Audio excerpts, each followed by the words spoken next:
农历春节就要来到，过年期间一定要准备的年货，欠不了烟钱甲腊肉。台南市民德里办公处因为位伫水沟社眷村的范围，伫个疫情期间，因为年货大家来停办，因此民德里长陈瑞华就号召里内长辈学习做腊肉，想袂到一做3、4档，而且量愈做愈多，成为里办公处一个过年的特色。其实会做这个腊肉，是因为在疫情的期间，那个时候，我们正好年货大街也停摆。那想一想，这个传统的这个节庆如果没有腊肉，真的不知道怎么过年嘛。所以我就跟我们的也是我们的李明跟他学做怎么来做这个腊肉。那试做之后，味道非常的好，于是他也很大方的就教我怎么制作这样子的一个腊肉。那因为学了这个之后，其实也分送给一些好朋友品尝嘛，他们也觉得这个口味非常非常的道地，就是眷村的一个传统的一个腊肉文化的这个口味啊。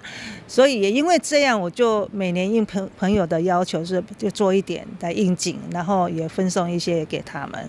对完整的20-30斤，家己做来品尝，到现在40-50斤。对选肉到烹料的准备，陈里长拢是家己传，不管是姜片、辣椒，或者是烹料的花椒、八角加陈皮等。新鲜的肉片对各烹料，用高粱甲酱汁来浸泡2-3天，然后挂伫外口风吹日晒，大约1礼拜就会用得来完成。我这边晒了40斤。那因为晒太阳它是会缩嘛，肉会缩，不是像熏的，它可能还是原来的样子。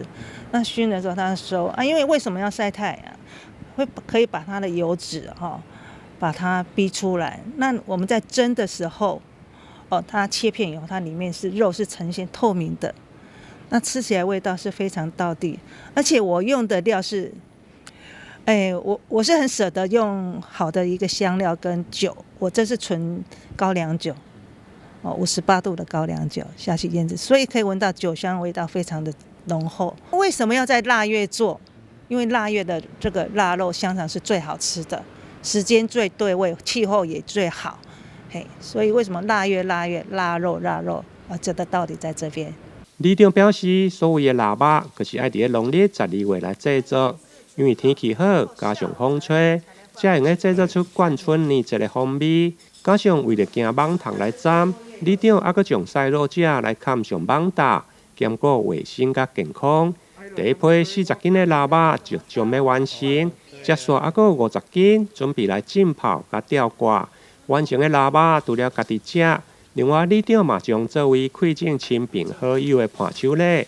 如果民众有兴趣，嘛用个甲陈里长来下询。台南新闻林根采访报道。